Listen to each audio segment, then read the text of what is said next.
और बात तेरे काम ना, और बात तेरे काम। भक्ति करो, बोलो सतगुरुदेव। और बात तेरे काम न आवे, तू संतों शरण लाग रे।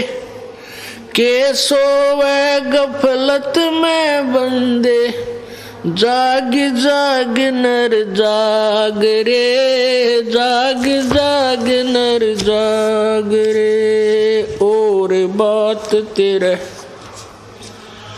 तू संतों शरण लाग रे। के सोवे गफलत में बंदे,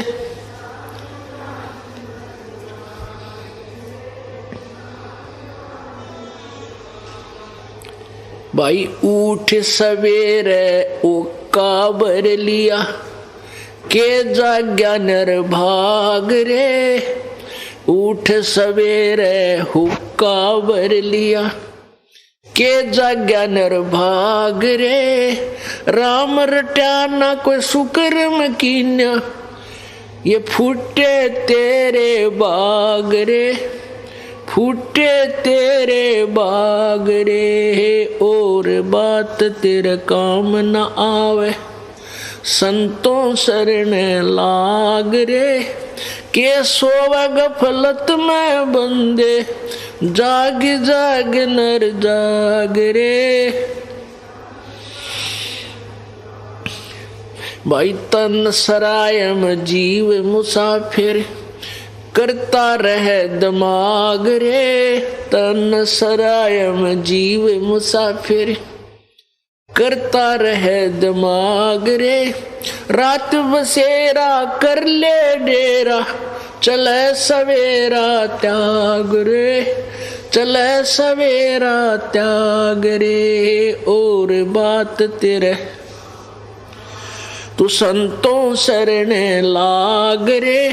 के सोवे गफलत में बंदे, जाग जाग नर जाग रे। उमदा चोला बना अनमोला, लगे दाग पे दाग रे। उमदा चोला बना अनमोला, लगे दाग पे दाग रे। 2 दिन की गुजरान जगत में, क्यों जड़े बिरानी आग रे, जड़े बिरानी आग रे। और बात तेरे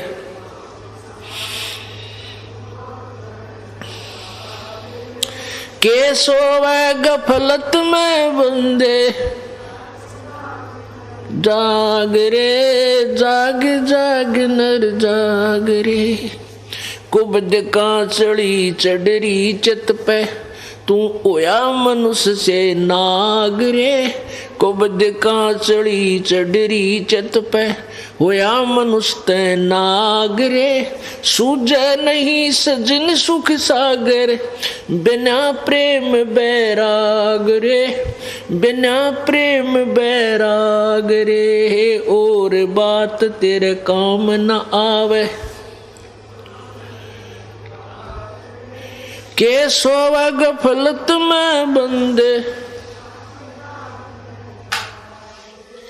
जाग जाग नर जाग रे। भाई हर सुमरे सो हंस कवावे, कमी करो दी काग रे। हर सुमरे सो हंस कहावे, कमी करो दी काग रे। बोरा ना भर में विष के बन में, चल बेगमपुर बाग रे, चल बेगमपुर बाग रे। और बात तेरे संतों शरण लाग रे। के सोवे गफलत में बंदे, जाग जाग नर जाग रे। भाई शब्द सैन सतगुरु की पछाणी, पाया अटल सुहाग रे। शब्द सैन सतगुरु की पछाणी, पाया अटल सुहाग रे। नितानंद महबूब गुमानी, प्रगटे पूर्ण बागरे, प्रगटे पूर्ण बागरे। और बात तेरे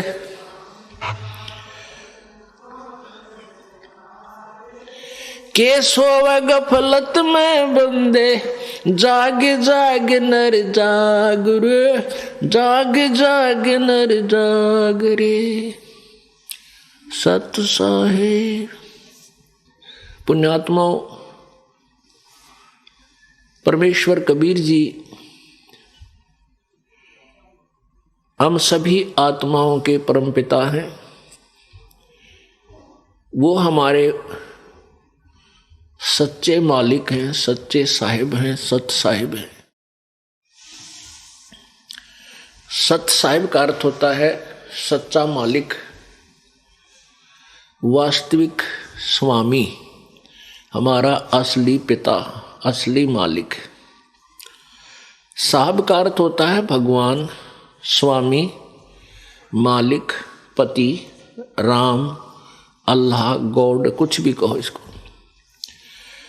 अब ये सत साहब क्यों कहा जाता है? सत साहिब, सत साहब। अब जैसे हम यहाँ काल के जाल में फंस गए और ये 21 ब्रह्मांड जेल है, जेल। ये एक प्रिजन है, कारागार है। और इस कारागार के अंदर बहुत से प्रबंधक होते हैं। जेल का सुपरिटेंडेंट होता है, फिर उससे ऊपर भी अधिकारी होते हैं और नीचे भी वहाँ बहुत से अलग वार्डन बनाए जाते हैं जो इंचार्ज कैदियों के होते हैं। तो हम सभी आत्माएं, सभी प्राणी, पशु पक्षी, मनुष्य, देवता जितने भी हैं, हम काल की जेल में हैं। और यहाँ के मालिक कौन है? इस जेल के प्रबंधक, यहाँ का सुपरिटेंडेंट समझ लो यू काल है, या यहाँ का मालिक समझ लो डीजी समझ लो।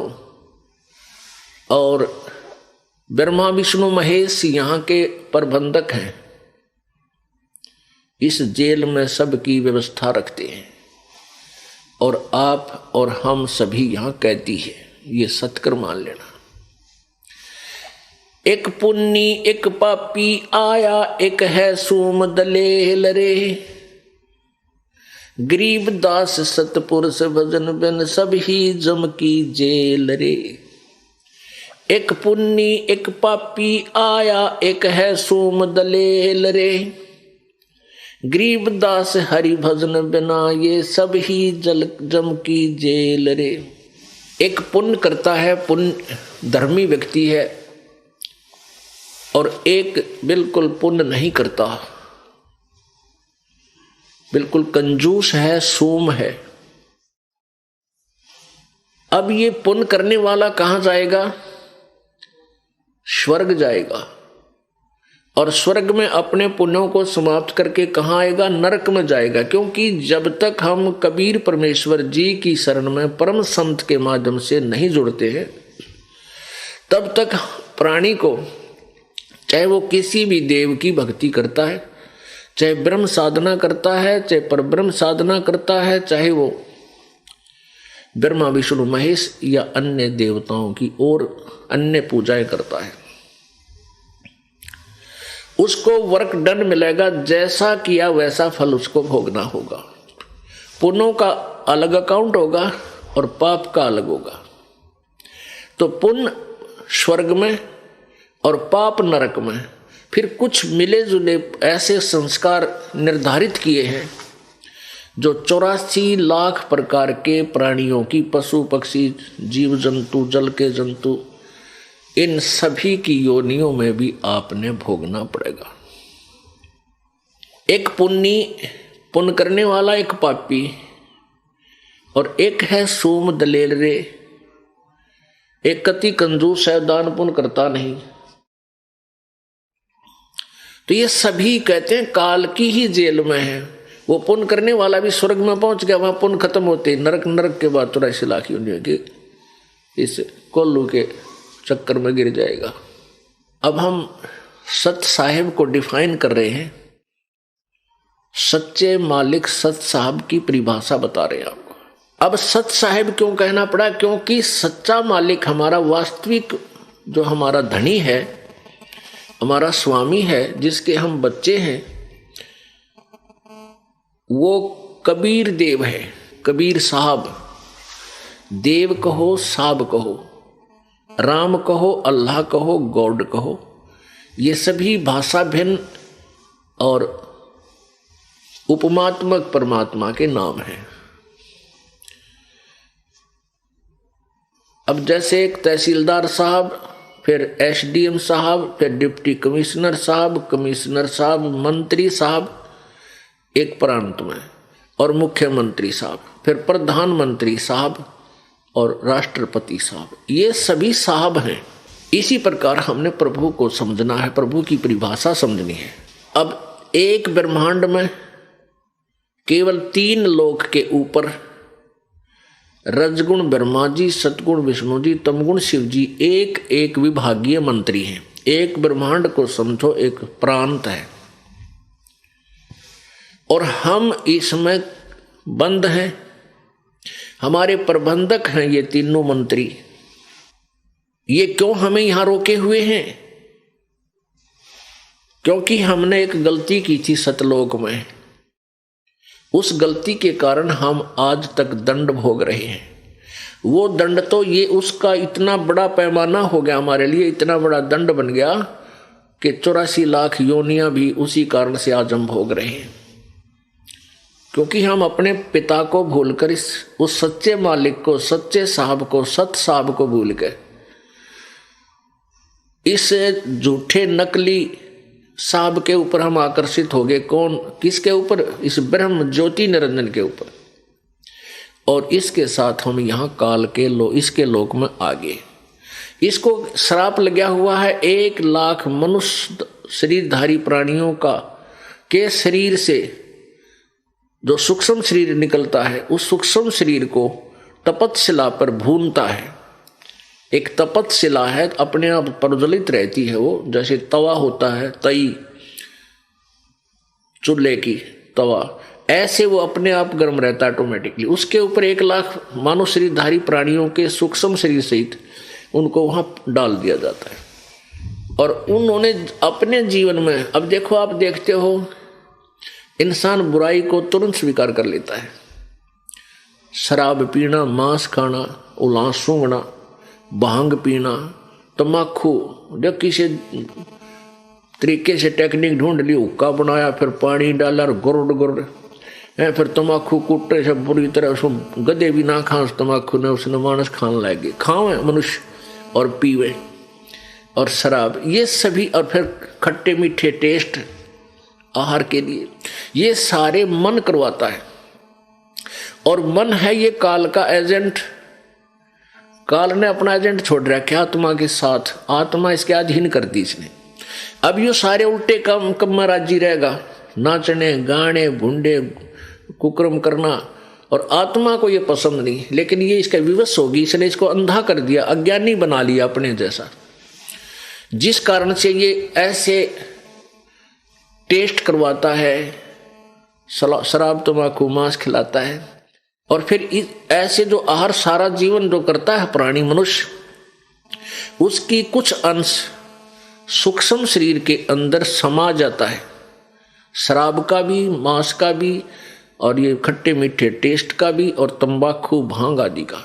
फिर उन सब को इकट्ठा डालता है, उन शरीरों को जिन्होंने मांस आदि खाए हैं या ना खाए हैं, सबको इकट्ठा डाल देता तपतशिला पर। फिर सूक्ष्म शरीर में ये प्राणी मरता नहीं, लेकिन पीड़ा इतनी होती है, तौबा बोल जाता वहां तक तपतशिला पर, बहुत बुरी तरह चिल्ला चिल्ला के ये बेहोश हो जाता है। और फिर इतना गर्म किया जाता है, उसके मनुष्य सूक्ष्म शरीर के अंदर से वो गंध निकालता है जो आजीवन उसने ग्रहण किया है। जिन्होंने थोड़े पाप करे, थोड़े व्यसन किए हैं, तम्बाकू शराब या नहीं किए हैं, तो वो उनको कम पीड़ा होती है, ऑटोमेटिक सिस्टम है वहाँ पर, वो शीघ्र वहाँ से उछल जाते हैं और जिनके अंदर ज्यादा माल है उनको बहुत देर तक तड़पाता है, बहुत बिल्कुल फाइनल करता है, वहां उस गंध ने निकालता है। वो सबसे ज्यादा कष्ट वहां उनको और होता है जो व्यसन करते हैं, और उनसे निकले हुए उस गंध को जो ज्योति निरंजन खाता है, ये काल ब्रह्म खाता है। उसके लिए, अपने स्वार्थ के लिए इसने अपने पुत्रों को भी गुमराह किया हुआ है, ब्रह्मा विष्णु महेश को भी। इनको भी नहीं मालूम तुम्हारा पिता कौन है, निराकार है, साकार है, इनको भी धोखा दे रखे है। ये सत्कर मान लेना आप पुण्यात्मा। इनको खुद ये नहीं मालूम भगवान, किस भगवान की भक्ति करनी चाहिए। ब्रह्मा विष्णु महेश को आप नहीं पता किस इष्ट की पूजा करने से तुम्हारे कल्याण होगा। अब ये बात एकदम खटकती है आप जी के कि हमने तो ब्रह्मा विष्णु महेश जी को अजरो अमर सर्वेश्वर महेश्वर मृत्युंजय कालज्य और सारी सृष्टि के रचनहार सुना था, और आप जी कह रहे हैं कि इनको ज्ञान ही नहीं था। दास नहीं कह रहा, इनका इतिहास बता रहा है। अब दिखाता हूं आपको पुण्यात्माओं, ये जब तक हम इन सदग्रंथों के बार बार रूबरू नहीं होंगे, ये अज्ञान रूपी परत आपके हृदय से हटे नहीं की। और जब तक ये अज्ञान नहीं हट लेगा, इतना नया रंग नहीं चढ़ सकता। पेंटर क्या करता है, पहले वाले रंग को कति का रेग मार से क्लियर करेगा, उसको साफ करके फिर नया पेंट करेगा, वो बिल्कुल चमक देगा। नहीं तो पुराना रंग नए रंग को टिकने नहीं देता। तो हमारे अंदर ये पुराना रंग इतना भरा हुआ है जिसकी कोई था नहीं, लेकिन परमात्मा का रेग मार भी पूरा 100 नंबर का है, न पाड़ेगा दर देगा। अब देखिएगा श्रीमद् देवी भागवत, इसी से पता लग जाएगा आपको कि ब्रह्मा विष्णु महेश ज्ञानी थे या अज्ञानी, और ये ऋषि महर्षि भी तत्व ज्ञान परिचित थे या अज्ञानी थे। जिन सदग्रंथों को हम एथेंटिक और फाइनल मानते थे पवित्र हिंदू धर्म के अनुयायी, आज उन्हीं से हम पढ़ रहे हैं, उन्हीं में हम देख रहे हैं कि हमारे को गलत मार्गदर्शन किया गया था। हमारे सदग्रंथों को भी सही ढंग से हमारे सामने इन नकली गुरुओं ने पेश नहीं किया, हमारे को गुमराह करके रखा। ये काल के दूत थे, काल के एजेंट थे, इन्होंने हमें यहाँ रोके रखा, सच्चे भगवान तक, सत्साहिब तक नहीं पहुँचने दिया। इन नासवान भगवानों को अविनाशी बताते रहे। ये देखिएगा, ये श्रीमद् देवी भागवत यानी देवी पुराण, ये गीता प्रेस गोरखपुर से प्रकाशित है। संपादक हैं हनुमान प्रसाद पोदार चिमनलाल गोस्वामी। ये कहाँ से छपी है?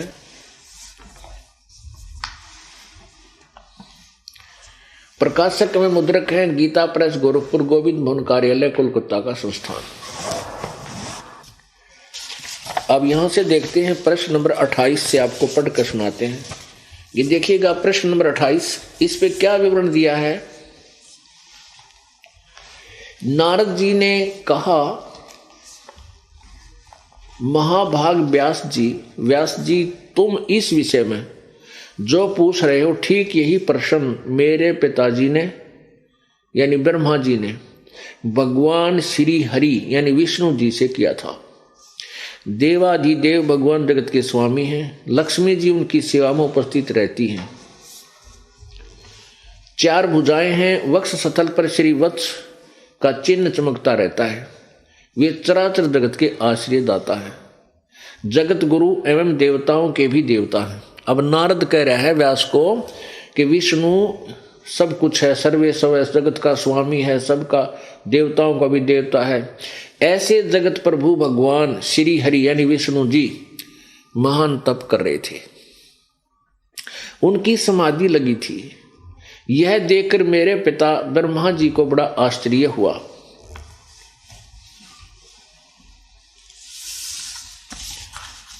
अतः उन्होंने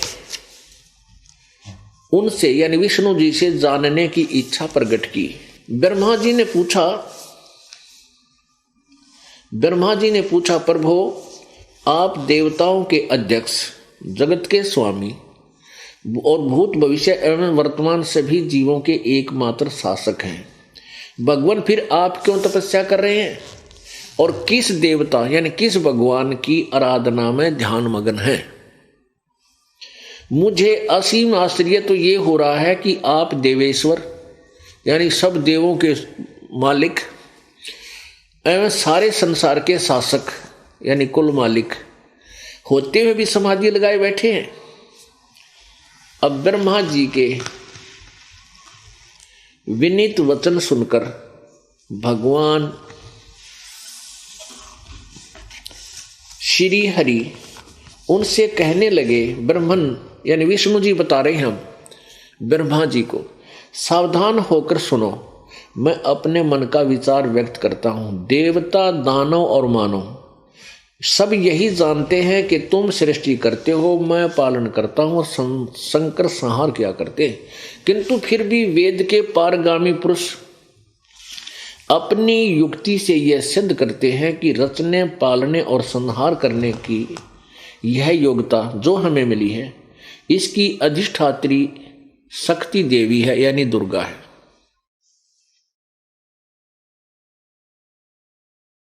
ब्रह्मा जी, हम सभी शक्ति के सारे ही अपने कार्य में सदा सफल होते आए हैं। सुवर्त प्रत्यक्ष और परोक्ष दोनों ही उदाहरण मैं तुम्हारे सामने पेश करता हूं, सुनो। यह निश्चित है कि उस शक्ति के अधीन होकर ही मैं इस शेष नाग की सैया पर सोता और सृष्टि करने का अवसर आते ही जाग जाता हूं। मैं सदा तप करने में लगा रहता हूं। उस शक्ति के शासन से कभी मुक्त नहीं रह सकता। कभी अवसर मिला तो लक्ष्मी के साथ सुखपूर्वक समय बिताने का सौभाग्य प्राप्त होता है। मैं कभी तो दानों के साथ युद्ध करता रहता हूं। अखिल जगत को भय पहुंचाने वाले दैत्यों के विकराल शरीरों को शांत करना मेरा परम कर्तव्य है। ये 29 पृष्ठ पर बता रहे हैं। और प्रथम सकंद, पहला सकंद 28-29 पृष्ठ आपको पढ़कर सुना रहा दास। अब क्या कह रहे हैं विष्णु जी? बोल रहे हैं कि मुझे सब प्रकार से शक्ति यानी दुर्गा के अधीन होकर रहना पड़ता है। उन्हीं भगवती शक्ति का, उस दुर्गा का मैं निरंतर ध्यान किया करता हूं, यानी मैं उसी की पूजा कर रहा हूं। ब्रह्मा जी, मेरी जानकारी में इन भगवती शक्ति से बढ़कर दूसरे कोई देवता नहीं, यानी इससे बड़ा कोई भगवान नहीं है दुर्गा तो ऊपर, और इसी की पूजा मैं करता हूं और इसी की पूजा करनी चाहिए। ये भाव है श्री विष्णु जी का। अब पुण्यात्माओं, अब दुर्गा के वचन और सुनाते हैं। दुर्गा क्या बोलती है? दुर्गा कहती है कि तुम हिमालय को, राजा हिमालय को उपदेश सुना हुआ है, ज्ञान बता रही है, और वो कह रही है कि एक ब्रह्म की पूजा करो और सब पूजाएं छोड़ दो। वही पूजा के योग्य है, वो ब्रह्म लोक में रहता है। ये प्रश्न नंबर 562 और 563 पर आपको सुनने को मिलेगा। ये है 7वां सकंद, ये 7वां सकंद और प्रश्न नंबर 562 संक्षिप्त देवी भागवत। देवी के द्वारा हिमालय को ज्ञानोपदेश, ब्रह्म स्वरूप का वर्णन। श्री देवी जी कहने लगी, पर्वतराज, इस प्रकार योग युक्त होकर मुझ ब्रह्म स्वरूपा देवी का ध्यान करे। कहती है ऐसे तो मेरा ध्यान करे। अब उस ब्रह्म का क्या स्वरूप है यह बतलाया जाता है। अब यहां तो अटकल लगा रही है कि मेरा ध्यान करे तो ऐसे कर, लेकिन यदि तुझे पूर्ण कल्याण चाहिए मेरे हिसाब से तो उस ब्रह्म का जाप कर, उस ब्रह्म की पूजा कर। उस ब्रह्म का क्या स्वरूप है यह बतलाया जाता है। जो प्रकाश रूप, सबके अत्यंत समीप में सचित, हृदय रूप गुहा में सचित होने के कारण गुहाचर नाम से प्रसिद्ध और महान पद अर्थात परम प्राप्य है। वह समस्त प्रजा के ज्ञान से परे है, अर्थात किसी की बुद्धि में आने वाला नहीं है, यह तुम जानो। जो परम प्रकाश रूप है, जो सूक्ष्म से भी अत्यंत सूक्ष्म है, जिसमें संपूर्ण लोक और उन लोकों में निवास करने वाले प्राणी स्थित थे। वह ये अक्षर ब्रह्म है, वही सबके प्राण है, वही सबकी वाणी है और वही सबके मन है। यह परम सत्य और अमृत अविनाशी तत्व है। सौम्य उस वेदने योग्य लक्ष्य का तुम वेदन करो।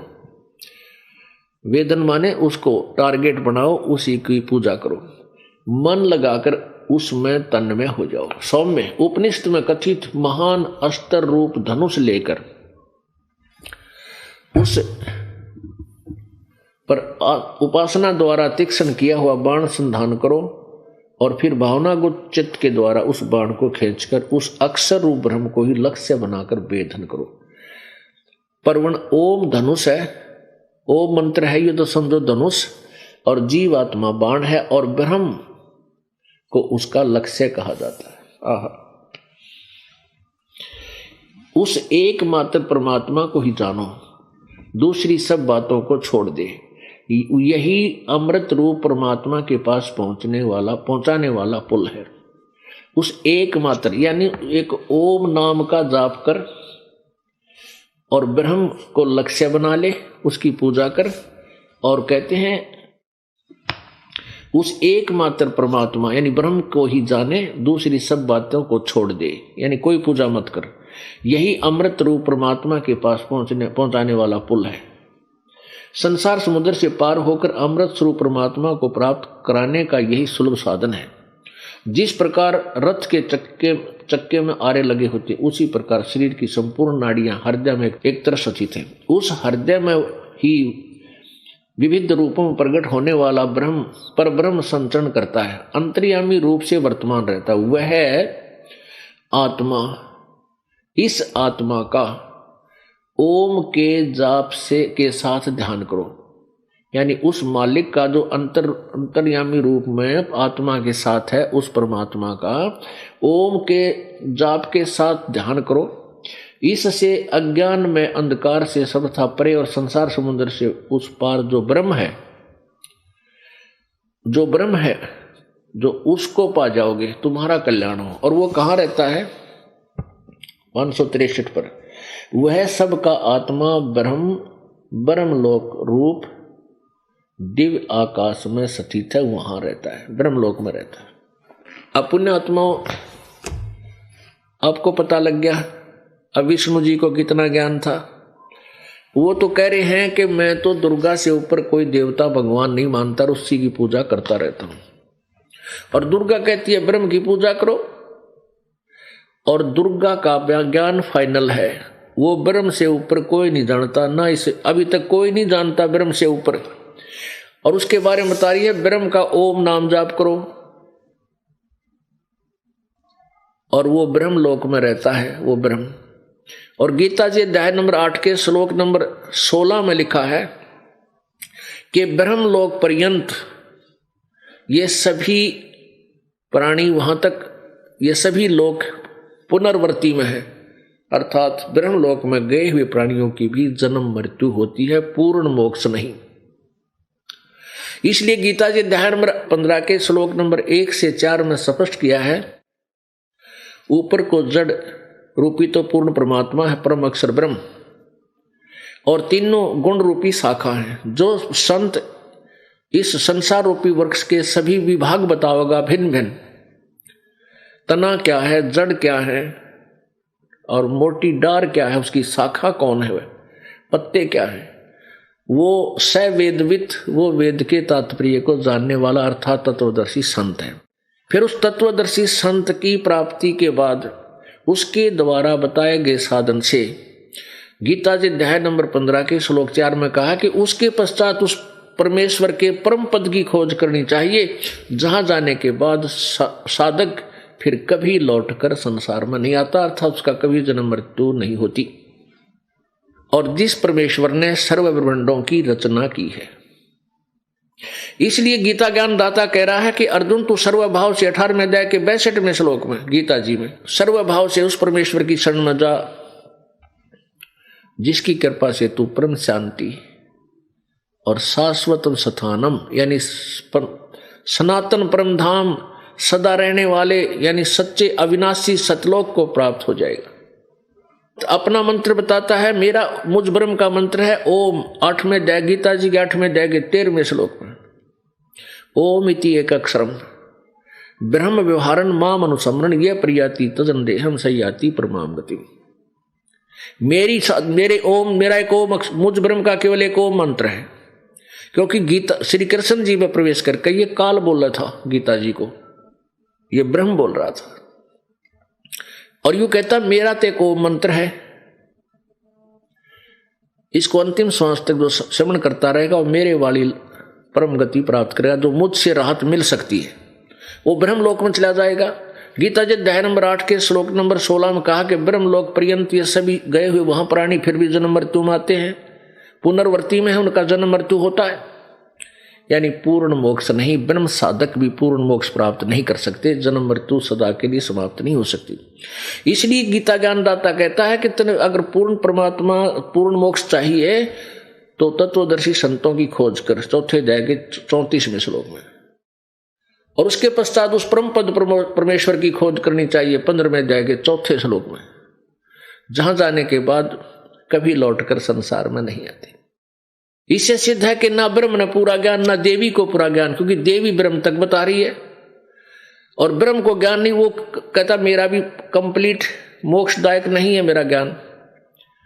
तत्वदर्शी संतों के पास जाओ और फिर उनको प्रार्थना करो, फिर वो बताएंगे ज्ञान। उस साधना के आधार से तू सदा के लिए जन्म मृत्यु के रोग से छूट जाएगा। अपनात्मा उस परमात्मा के पाने का कौन सा मंत्र है? गीता जी अध्याय नंबर 17 के श्लोक 23 में ओम तत्सत इति निर्देश है ब्रह्मण त्रिविध समर्थ है। उस सच्चिदानंद घन ब्रह्म का यानी पूर्ण परमात्मा की साधना का ओम तत्सत ये इकट्ठा 3 प्रकार से सिमरण करने का ये मंत्र है। 3 नाम है और 3 प्रकार से इसकी 3 विधि से सिमरण है इसका। ओम ये ब्रह्म का है और तत् सांकेतिक है, वो मंत्र और है, ये दास बताएगा।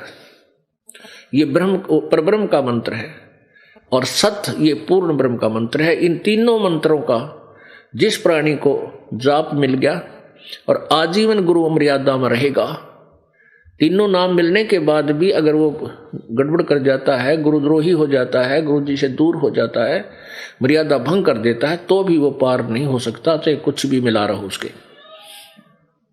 तो वो प्राणी पार होगा जो मर्यादा में रहता, आजीवन जाप करेगा। तो वो ज्ञान ना ब्रह्मा जी को, ना विष्णु जी को, ना शिव जी को और ना इन ऋषि महर्षियों को और ना ब्रह्म को, ना दुर्गा को, इनके ज्ञान का सतर इस एक एग्जाम्पल से आप पुण्यात्मा समझ लेना। अब इन ऋषि महर्षियों को किसा ज्ञान था ये और देख लो एक बार। इसी दुर्गा पुराण में, देवी पुराण में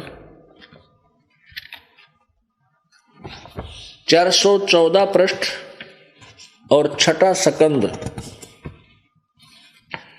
414 पृष्ठ और 6ठा स्कंद ये क्लियर करेगा इन ऋषि सतयुग के ऋषि महर्षि और ब्राह्मणों को क्या ज्ञान था। जब सतयुग के ब्राह्मणों को ऐसा ज्ञान था तो बाकी त्रेता द्वापर और कलयुग के ऋषियों को क्या ज्ञान होगा? अंडरस्टूड है। जब ब्रह्मा विष्णु में इसको ज्ञान नहीं कंप्लीट, तो इन ऋषियों के पास ज्ञान कहाँ से आएगा? इन्होंने तो ब्रह्मा जी से ज्ञान प्राप्त किया है और ब्रह्मा जी आप पर हुआ बाई बोल रहा है, एंड वेंड बोला है। ये देखो, ये है संक्षिप्त देवी भागवत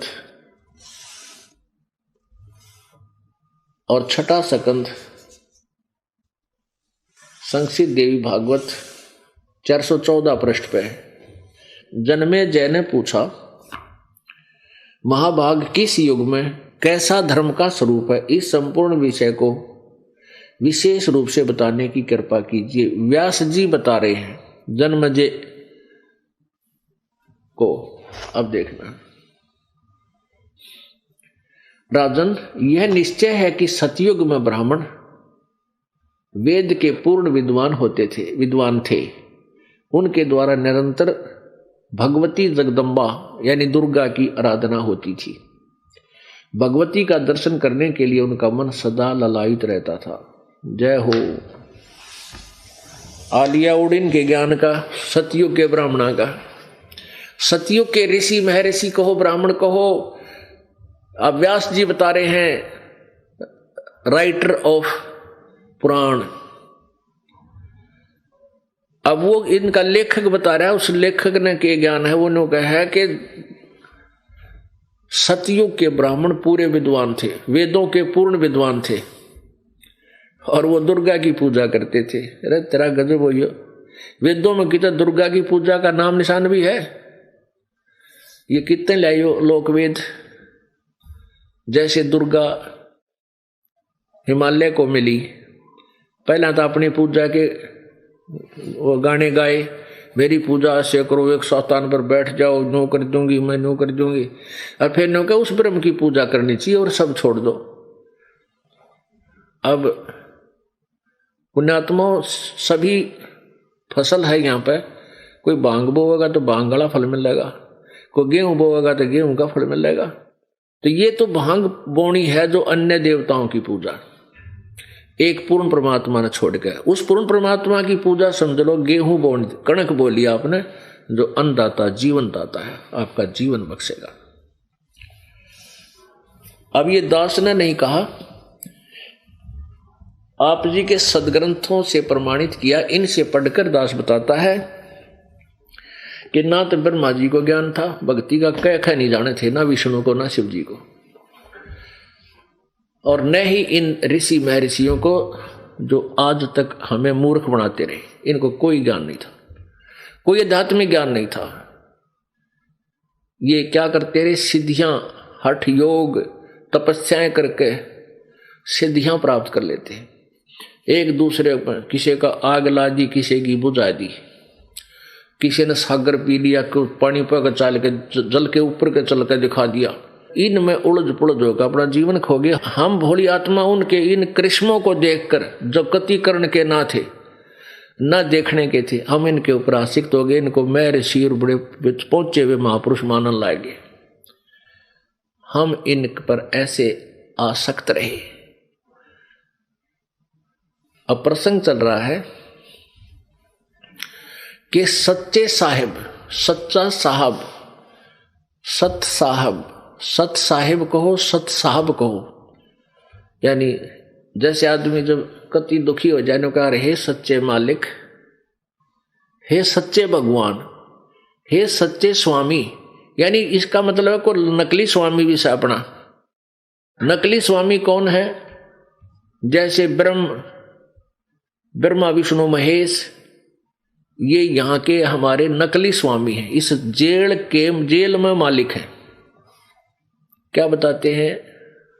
और बात तेरे काम न आवे, संतों शरणे लाग रे, के सोवे गफलत में बंदे, जाग जाग नर जाग रे, जाग जाग नर जाग रे। पुण्यात्माओं, ये जो आपको अभी एक शब्द सुनाया था, ये कबीर परमात्मा की शब्दावली में लिखा हुआ है। लेकिन ये नित्यानंद जी एक अच्छी आत्मा थी, ब्राह्मण घर में इनका जन्म था, और लगभग 200 वर्ष पहले इनका जन्म हुआ। तो इन्होंने कबीर साहब की वाणी, कुछ अन्य, क्योंकि जिज्ञासु को कहीं ना कहीं से परमात्मा की तलाश होती है, कोई न कोई उनकी महिमा का कोई ग्रंथ वो ढूंढ लेता है, पढ़ लेता, पढ़ा लिखा था, ये शिक्षित था, तहसीलदार लगा हुआ था। फिर इसके जीवन में बड़ा परिवर्तन आया। एक विष्णु जी के उपासक संत गुमानी दास जी इनको मिले, उन्होंने इनको ज्ञान दिया, समझाया, तो इन्होंने अपनी नौकरी आदि त्याग कर और फिर भक्ति में लग गए थे। अब जैसा जिस पुण्यात्मा को गुरु मिलता है, वैसे ही वो साधना पर आरूढ़ हो जाता है, क्योंकि परमात्मा की भक्ति आत्मा करे बिना रह नहीं सकती।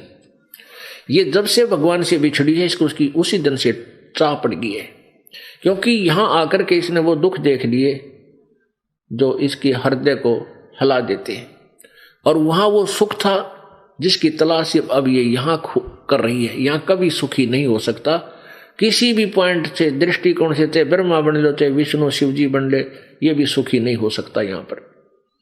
क्योंकि अभी आपने देखा देवी पुराण में विष्णु जी कहते हैं मैं अधिकतर तप करता हूं, सिद्धि प्राप्त करता है, और फिर राक्षसों के साथ लड़ता हूं। थोड़ा बहुत कोई समय मिला है तो अपनी पत्नी यानी लक्ष्मी के पास थोड़ी बहुत देर बैठ सकता हूं, फिर बाकी तो मैं ऐसे ही धक्कम धक्का रहता हूं। तो ये कहां सुखी, विष्णु कहां सुखी, ब्रह्मा कहां सुखी, इनके जीवन देखो सारे, और शिव जी कहां सुखी। तो वो सुख हमें सतलोक में मिलेगा, जब तक वहां नहीं जालेंगे इतना हम सुखी नहीं हो सकते। चाहे यहां पर राष्ट्रपति बन जाए, चाहे पूरी पृथ्वी के पति बन जावा, और चाहे कितना धन और कितनी संतान हो ले, जीव सुखी नहीं हो सकता। तो सतलोक जाने के लिए सब प्रयत्न हमने करना है, और यहां ये वही टीचिंग है, ये वही ट्रेनिंग है वहां सतलोक जाने की, इस सतलोक आश्रम करौथा और बरवाला में, और इस पृथ्वी पर कहीं नहीं है। तो कहने का भाव ये है कि उस नित्यानंद जी ने परमात्मा की इस वाणी को ले लिया और लास्ट में छाप अपनी ला दी। हमने इस चीज से कोई लेना देना नहीं, हमने तो इसके अंदर क्या निष्कर्ष है, हमें क्या संकेत है, हमने तो उस संकेत को पकड़ना है। क्या बता रहे हैं, और बात तेरे काम न आवे, संतों शरण लाग रे, के सोवे गफलत में बंदे, जाग जाग नर जाग रे, जाग जाग नर जाग रे। अब जागना क्या है और सोना क्या है। हम सो रहे थे अज्ञान अंधेरे में, और मोह ममता की निंद्रा में हम गहरे सोए पड़े थे। अब परमात्मा हमें जगा रहे हैं अपनी वाणी के द्वारा, आवाज लगा लगा के। क्या बताते हैं, उठ सवेरे उक्का भर लिया, के जाग्या नर भाग रे। अब मान लिए जैसे एक जीवन को और आध्यात्मिक उसके ऊपर आध्यात्मिक क्रिया के ऊपर एक तुलनात्मक तरीके से समझाया गया है। जैसे कोई सोया पड़ा है निंद्रा में, वो उठ गया, उठा दिया किसी ने, और उठ कर उसने क्या किया, हुक्का भर लिया या बीड़ी ला ली, सिगरेट सलगाड़ी, उठ जो फू फू धुआं कर दिया, सारे घर में बालक सोए, उनका भी धुआं चढ़ गया, आप भी पाप का भागी, और बच्चा को और दोस्त उनको और स्वास्थ्य खराब करे, स्वास्थ्य उनका। तो कहने का भाव ये है कि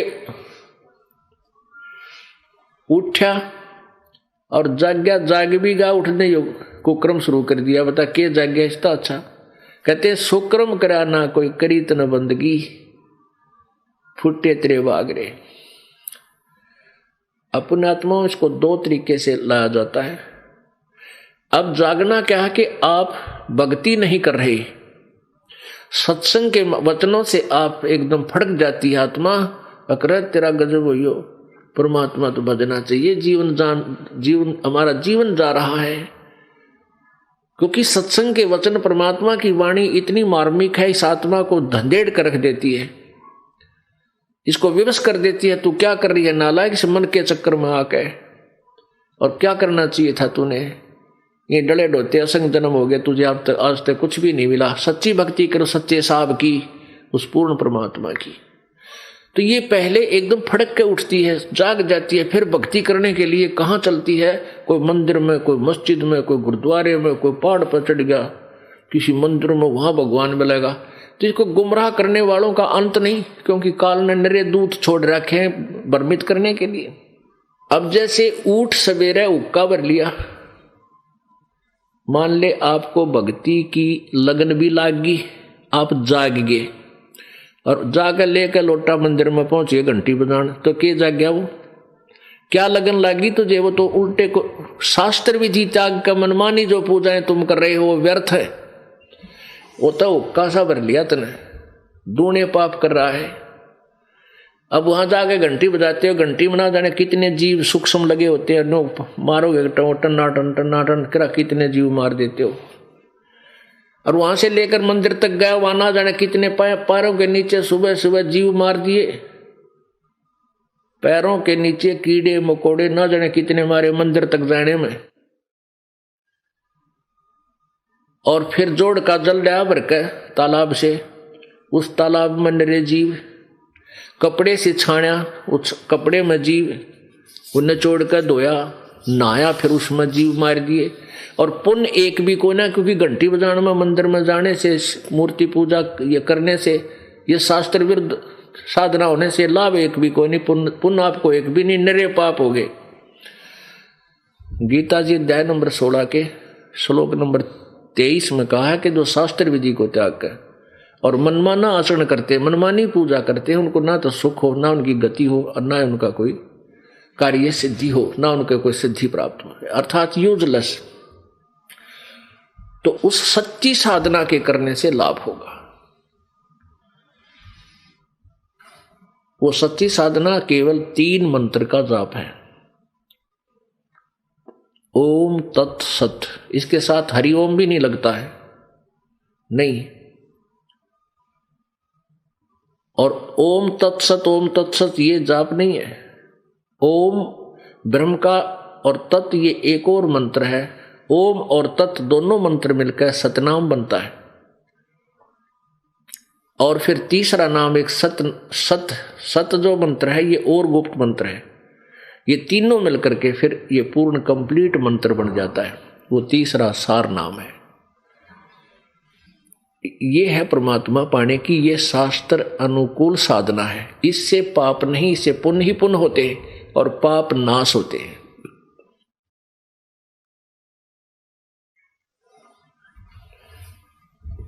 अपुण्यात्मा परमात्मा हमें क्या बताते हैं कि अन्य देवताओं की जो पूजा तुम करते हो, वो पूजाएं तुम्हारी मोक्षदायक नहीं है। उनसे तुम्हारा जन्म और मृत्यु समाप्त नहीं होता। और जब तक जन्म और मृत्यु समाप्त नहीं होगा तो फिर इन पूजाओं का क्या करेंगे हम? क्या यूज इनका? नो, केवल अपना जीवन बर्बाद करने वाली बात है। अब वो सच्चा साहिब,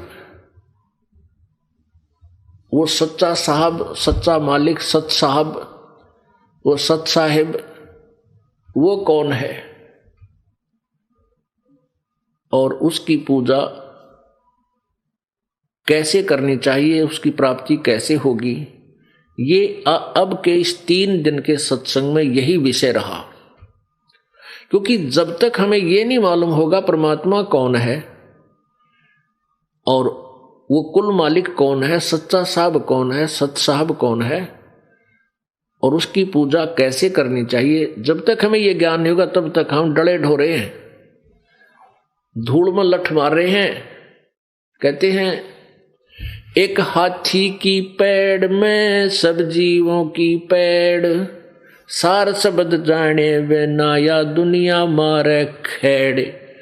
खेड़ देसी भाषा यहाँ हरियाणा की। खेड़ खेड़ मारा टकरा, कोई नून भाज रहा है बोझड़ा में का, कोई नून टक्कर मार रहा है, कोई इधर भाग रहा है, इधर रास्ता मिलेगा, कोई इधर भाग रहा है। क्योंकि सब यहाँ कैद में है, इसे निकलने के लिए प्रयत्न कर रहे हैं। लेकिन नो दोबारा का टक्कर मारने से जेल से बाहर थोड़े हो सकते हो। तो उसका प्रॉपर वे अपनाओ, कोई बढ़िया वकील करो और अपना केस लड़ो। कहते हैं कर ले गुरु वकील मुकदमा भारी है, ये कर ले गुरु वकील मुकदमा भारी है। अब ये गुरु रूपी वकील आपने करना पड़ेगा, टॉप मोस्ट वकील ढूंढना पड़ेगा, ताकि इस काल के धर्मराज के पास जाके तेरा मुकदमा लड़े। ये सत्कर मानना, जब आपको यहां से छुटवाया जाएगा, धर्मराज के दरबार में परमात्मा इस दास के रूप में प्रकट होगा, आपके साथ होगा और उसको कहेगा कि तू इसका हिसाब कर। और फिर पूरे सवाल जवाब होंगे कि तूने इसको यहां फंसाया है, लाया था किस लिए, तू इसको यहां पर और तूने के बना दिया इसका, अपना हिसाब ले और छोड़ इसको। क्योंकि जो आपको पहले मंत्र दिए जाते हैं, जो प्रथम मंत्र आपका है, ये मंत्र पूजा नहीं हमारी, या तो मजदूरी है। हम इनके ऋणी हो गए इस काल के लोक में आके। जैसे कोई विदेश गया है और वहां कोई फैक्ट्री ला ली छोटी मोटी, और वह फैक्ट्री उसकी सही चली नहीं, तो उसमें क्या हो गया कि कैसे नहीं चली, उसका फिर क्या है, जैसे टेलीफोन का खर्चा था वो भरा नहीं गया, वो टेलीफोन कनेक्शन कट गया, बिजली का बिल भरा नहीं, बिजली का कनेक्शन कट गया, पानी का टैक्स भरा नहीं, बिल भरा नहीं, पानी का टैक्स कनेक्शन कट गया, तो दूना निर्धन हो गया। आप सतलोक से आए थे और यहां आके फैक्ट्री ला ली, इस काल के लोक में घरबारी बन बैठे, और यहां आपके कोई सा काम ठीक नहीं चल रहा, जो पुण्य थे इतने खत्म हुए, अब पापों का दौर शुरू हो गया। तो परमात्मा ने इस दास को भेजा कि ये दास आपको उपदेश देगा, आपसे पहले वचन करा लेता है कि ये नियम निभावेगा तो मैं तुझे नाम दूंगा, तेरा ठेके, तेरा जो है गारंटर बनूंगा, और ये नियम तोड़ देगा तो मैं तेरा गारंटर नहीं रहूंगा। अब जैसे एक गारंटर होता है जो कहते हैं भाई इसने मेरी गारंटी ले रखी है, तो ये दास, ये परमात्मा, ये दास आपका गारंटर बनेगा ब्रह्मा विष्णु महेश के पास जाकर सूक्ष्म रूप से, और कहेगा कि इस आदमी को, इस व्यक्ति को, इस आत्मा को ये सभी सुविधाएं जारी कर, और तेरा जो टैक्स है, किराया है, ये भरता रहेगा, और गारंटी हम लेते हैं, ये नहीं भरेगा तो हम जिम्मेवार होंगे।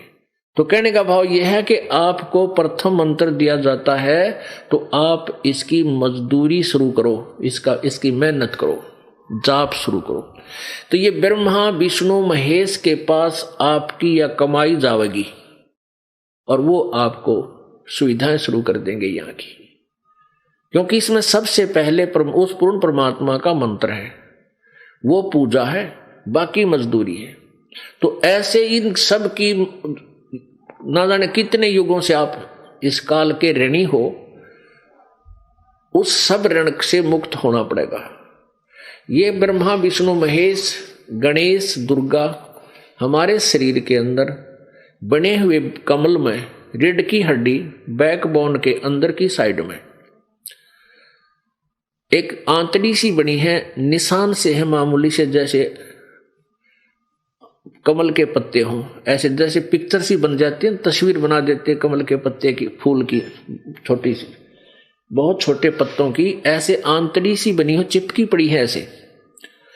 और इस भक्ति करने से, ये मंत्र के जाप करने से वो क्या होगा, धीरे धीरे वो फूलनी शुरू हो जाएंगी अंदर से। वो जैसे ब्लेडर देखा होगा आपने, ये बच्चे गेंद खेला करें ऐसे, वो आकर वह पतली सी चप्पल सी, और उसमें हवा भरने लगे तो फूल का नो इतना मोटी गेंद बन जाती है। ऐसे ही ये चिपकी पड़ी है, खाली हो आप, आपके अंदर भक्ति नहीं रही, इसलिए बिरानवाटी हो, किसी के पास कुछ को ना, किसी की टांग कट गई, किसी की आंख फूट गई, किसी का कुछ हो रहा है, कोई टेंशन। तो ये दुख क्यों है? क्योंकि पाप से दुख है, और पुण्य बढ़ेंगे तो दुख दूर हो जाएंगे, पाप खत्म हो जाएंगे, पाप खत्म होंगे, पुण्य बढ़ेंगे, सुख हो जाएगा। तो वो फिर कमल हमारे अंदर से, वो भक्ति की शक्ति उसमें जमा डिपॉजिट होने लग जाएगी, और वो कमल उस समय खिलेंगे, खुल जाएंगे आपके, जब आप ऋण मुक्त हो चुके होंगे। जब आप यहां से चलोगे सतलोक में, सच्चे लोक को जाओगे, अपने सच्चे साहब के पास चलोगे, तो आपने सीध, कई मिसगाइड करते हैं संत कि हम तो सीधे तिरकुटी में जाते हैं। अरे तेरा गजब हो, तिरकुटी क्या है? तिरकुटी तो समझ लो इंटरनेशनल एयरपोर्ट है, यानी अंतरराष्ट्रीय हवाई अड्डा, जहां से सब जिस देश को जाना चाहता है उसकी टिकट, उसका पासपोर्ट और वहां तक का किराया पहले पूरा, और उस देश का नो ड्यू सर्टिफिकेट पहले ले लेना होता है, तब वह पहुंचेगा, क्या नाम है, एयरपोर्ट पे। ना कोई ना जान दी एयरपोर्ट पे, तो ये त्रिकुटी तो इंटरनेशनल एयरपोर्ट है, वहां जाने के बाद कोई परिवर्तन नहीं। उस वहां तो जहां भी वो कौन जाएगा, जो यहां से पूरे कागज पूरे करके गया होगा और ओरिजिनल जिसके पास पासपोर्ट होगा। यानी डुप्लीकेट नाम देने वाले संतों से भी वहां नहीं जाया जाता। तो वो कहते हैं हम तो सीधे त्रिकुटी में ध्यान लगाते हैं, हम कमल कमला के चक्कर में नहीं पड़ते। अरे तेरा गजब हो, ये कौन जान देगा तुझे वहां इंटरनेशनल एयरपोर्ट पर, जब तक तेरे यहाँ का देश का सारे कागज क्लियर नहीं होंगे। इन्होंने तो इंटरनेशनल एयर यानी त्रिकुटी तो ऐसी मान रखी जैसा बरवाले का अड्डा बस स्टैंड, कोई भी पैदल पहुंच जाते वैसे पहुंच जाए, बड़का खेल बना रखा है, मूर्ख बना रखा है आपको। त्रिकुटी पर पहुंचने से पहले तो आपका सारा काम क्लियर होना पड़ेगा, इन कमलों से चलना पड़ेगा। जीवात्मा हृदय कमल में रहती है, यहां से वह सबसे नीचे कमल में जाएगी, मूल कमल में। मूल कमल से फिर वो आएगी ब्रह्मा के कमल में, यानी स्वाद चक्र में, जहां ब्रह्मा और सावित्री रहते हैं। मूल कमल में गणेश जी रहते हैं। तो ये सब की कमाई मंत्र आपको दे रखा है। जब आप वहां जाओगे आपके कागज क्लियर पाओगे। गणेश जी जाते आपको वहां से आपको टिक मार्क कर देगा, जाओ आगे। फिर ब्रह्मा जी के लोक में वहां का भी सारा अकाउंट आपका क्लियर पाओगा। फिर नाभि कमल में विष्णु और लक्ष्मी जी मिलेंगी, और वहां से फिर हृदय कमल में शिव और पार्वती के लोक में वहां आएंगे। और फिर कंठ कमल में यहाँ पीछे को, इस यहाँ गले के पीछे रीढ़ की हड्डी जहाँ थोड़ी सी बैंड होती है, ये ऊपर नाक, इससे पहले चौड़ा सा स्थान है, यहाँ पर दुर्गा का कमल है। फिर यहाँ आएंगे हम, इसके बाद त्रिकुटी का नंबर आओगा। जब तक ये नहीं आगे जान देंगे, त्रिकुटी में कौन जान देगा तुमको। तो कहने का भाव ये है, ये आपको आज तक मिसगाइड करते रहे, हमें मूर्ख बनाते रहे कि बस ध्यान लगा ले 2.5 घंटे सुबह 2.5 घंटे शाम ने। कहते झूठा ज्ञान, तुम ध्यान कहाँ लाओ, ये बाद विदा चतुराई। तुम तो ये चतुरता दिखा रहे हो, मूर्ख बना रहे हो भोली आत्माओं को। जब तुम्हारा ज्ञान यूजलेस है, झूठा है, ध्यान कितना हो तुम इसमें। और वो परमात्मा तो अंड और पिंड के पार स्वदेश हमारा है। ये अंड कहो ब्रह्मांड कहो चाहे इसको पिंड कहो, क्योंकि एक ब्रह्मांड की आकृति एक अंडे जैसी है, इसको अंड भी बोलते हैं, इसको ब्रह्मांड भी कहते हैं। और इस एक ब्रह्मांड के अंदर जो भी कुछ है इस शरीर के अंदर विद्यमान है। जैसे इन चैनलों में मूल कमल एक चैनल समझो, स्वाद चक्र एक चैनल समझो, नाभि कमल भी एक चैनल समझो। ये 5, 6, 7 चैनल हमारे लगे हुए हैं। तो जिस भी चैनल में आप झांकोगे, यानी आपका जौन सा भी कमल खुल गया, आप उसके अंदर दृष्टि जाएगी आपकी, तो इस ब्रह्मांड में उस चैनल के ऊपर यानी उस कमल के अंदर जो भी दृष्टिगोचर होगा वो आप देख सकते हो। तो इस ब्रह्मांड के अंदर जो भी है वो शरीर में देखा जा सकता है। एक ब्रह्मांड के पार की वस्तु इस शरीर में नहीं देखी जा सकती। जैसे इसमें धुन सुनते हैं, कान बंद करके आंख बंद करके ऐसे बज रही है, बंसुरी बज रही है, बाजे बज रही, ये तो इस पिंड के अंदर इस उर्ले साजबाज में काल के लोक में झूठे बाजे बज रहे।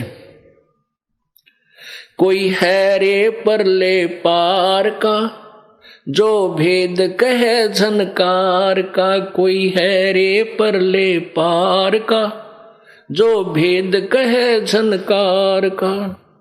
अब परमात्मा कहते हैं कोई है उस परले पार का, सतलोक का, जो भेद कहे उस झनकार का, यानी सतलोक में हो रही उस अखंड धुन, उस अखंड नाद का, उस धुन का कोई भेद बताओ हमने, आओ सामने। कोई है रे परले पार का, परले पार का यानी सतलो अंड और पिंड से पार स्वदेश हमारा है, करने नो दीदार मैल में प्यारा है। इस शब्द में पूरा जो वर्णन किया है वो ये बताया है कि ये सारी झूठी रचना काल ने एक ब्रह्मलोक में दुर्गा से करवा रखी है इस जीव को धोखा देने के लिए। और फिर बताया कि हमारा लोक तो इस एंड और पिंड से भी पार है, और वहां उस परले पार में कोई पहुंचा हो तो बताओ हमें। और इसमें कौन कौन यहां रह गए, कौन कौन पार हुए। तो पुण्यात्माओं, जब हम सतलोक चलेंगे तो उससे पहले तो सारा काम क्लियर हो लेना चाहिए आपका। जैसे इस ब्रह्मा विष्णु महेश, देखो ब्रह्मा विष्णु महेश जी हमारे लिए, ये हमारे प्रबंधक हैं, आपका वर्क डन देते हैं, जो किया वैसा फल आपको मिलेगा और देंगे यही जब तक आप यहां हो, क्योंकि इनके ये इंचार्ज है।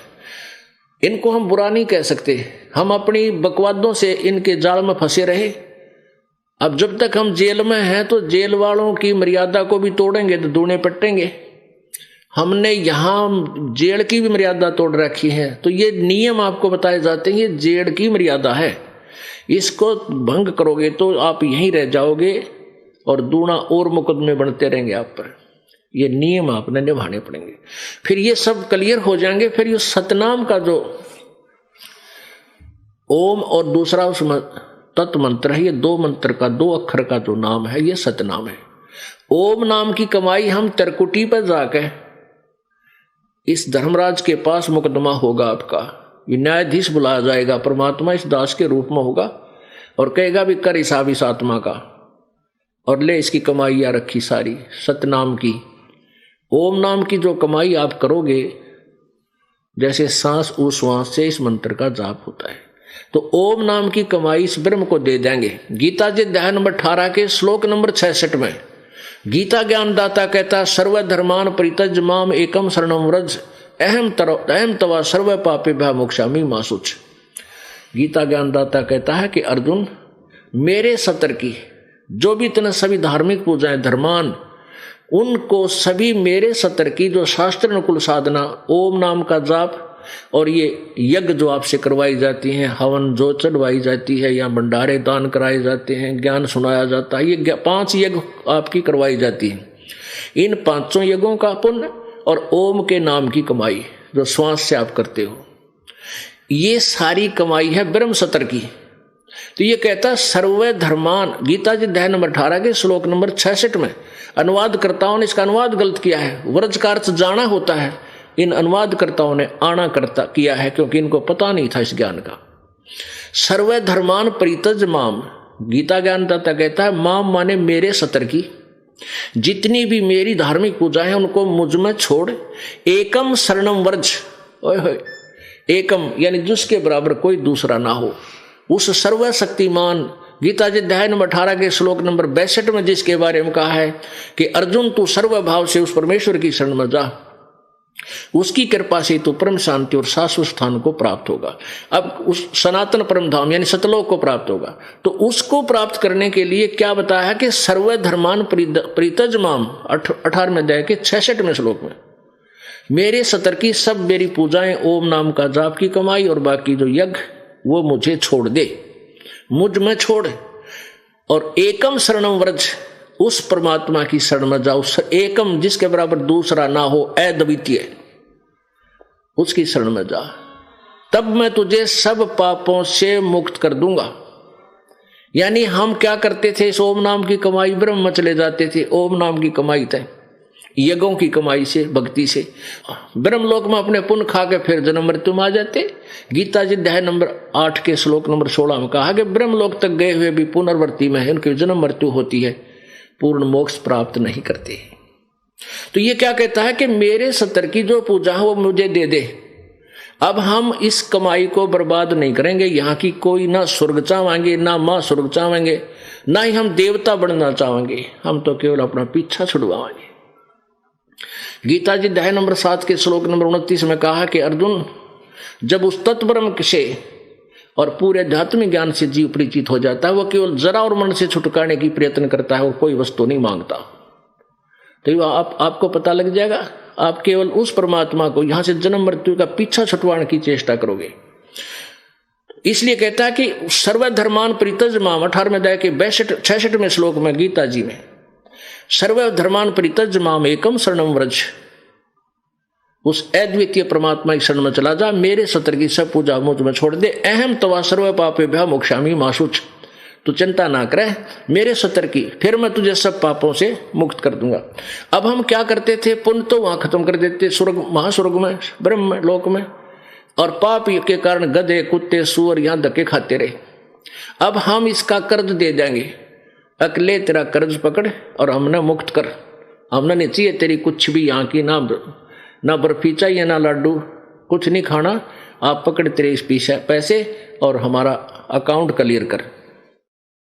तो ओम नाम के जो कमाई है आपके, वो 3 मंत्र के जाप की कमाई कहाँ आपको काम आवेगी, ओम नाम का जाप तो वहां ब्रह्म को त्रिकुटी पर दे देंगे। फिर हम चलेंगे आगे को, ये जो दूसरा मंत्र है तत्, ये और मंत्र है, इस मंत्र की कमाई आपको परब्रह्म को देनी है, क्योंकि इसके 7 संख ब्रह्मांडों से हमने पार होना है। इसका किराया इतना हो जाएगा वहां तक जाने का, इसका टैक्स, टोल टैक्स मान लो इसका। और फिर जो तीसरा मंत्र है, सार नाम है, ये आपको स्थाई स्थान सतलोक में प्रदान कराएगा। इस प्रकार हम परमात्मा प्राप्ति करेंगे।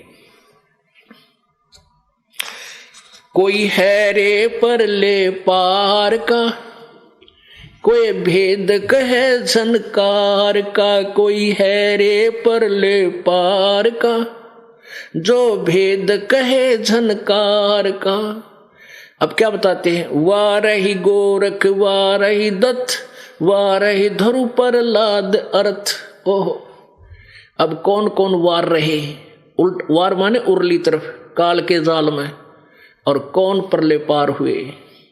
वारही गोरख वारही दत्त, दत्त माने दत्तात्रेय जी, वारही धरु पर लाद अर्थ, वारही सुखदेव वारही व्यास, वारही पारासर प्रकाश, वारही दुर्वासा दरवेश, वारही नारद सारद शेष, वारही भरतरी गोपी चंद, वारही सनक सनंदन बंद।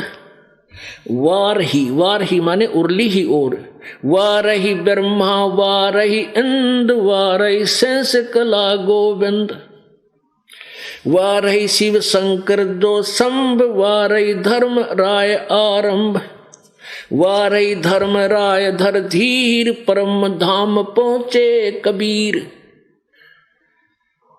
रग यजुर श्याम अथर्वेद, परम धाम नहीं लहा वेद। रग यजुर श्याम अथर्ववेद, परम धाम नहीं लहा भेद। अलल पंख अगाध भेव, जैसे कुंजी सुरती सेव। वार पार था है थे हा ने था, गरीबदास निर्गुण निगाह। अब इसमें क्लियर कर दिया कि उर्ली तरफ गोरख भी उर्ले काल के ही जाल में, दत्तात्रेय दत्त ये भी इसी काल के जाल में, और ध्रुव और प्रहलाद भी काल के ही जाल में, ये भी पार नहीं हुए। पुण्यात्माओं, ये है वो तत्व ज्ञान जो सबकी धज्जियां उड़ा देगा। और ज्ञान सब ज्ञानड़ी, कबीर ज्ञान सो ज्ञाने, जैसे गोला तोब का इव करता चले मैदान। अब आपने प्रारंभ में देख लिया ब्रह्मा विष्णु महेश को के ज्ञान था, तो पार क्यों करो होंगे। और ध्रुव प्रहलाद इन के रगड़ा ला रहे थे, इनकी पूजा करते थे, ये पार कहाँ गए होंगे, ये भी उर्ली तरफ। गोरखनाथ जी कौन थे, शिव जी के उपासक थे, ये भी उर्ली तरफ। ये ब्रह्मा विष्णु महेश शिव जी ये सारे उर्ली तरफ रहे, काल के जाल में रहे। और वार ही धर्म राय धर धीर, और परम धाम पहुंचे कबीर। केवल परमात्मा स्वयं ही, क्योंकि वो स्वयं ही संत बनकर आए थे, स्वयं ही एक दास की भूमिका की, स्वयं ही एक सच्चे भगत की भूमिका की। और आपको बताया कि मगर से सह शरीर चले गए थे परमात्मा, और सतलोक में गए। इस प्रकार हम परमात्मा की प्राप्ति करेंगे, और इस प्रकार हमें प्रभु प्राप्ति होगी। हमारा जन्म मृत्यु सदा के लिए छूटेगा। बोलो सतगुरुदेव।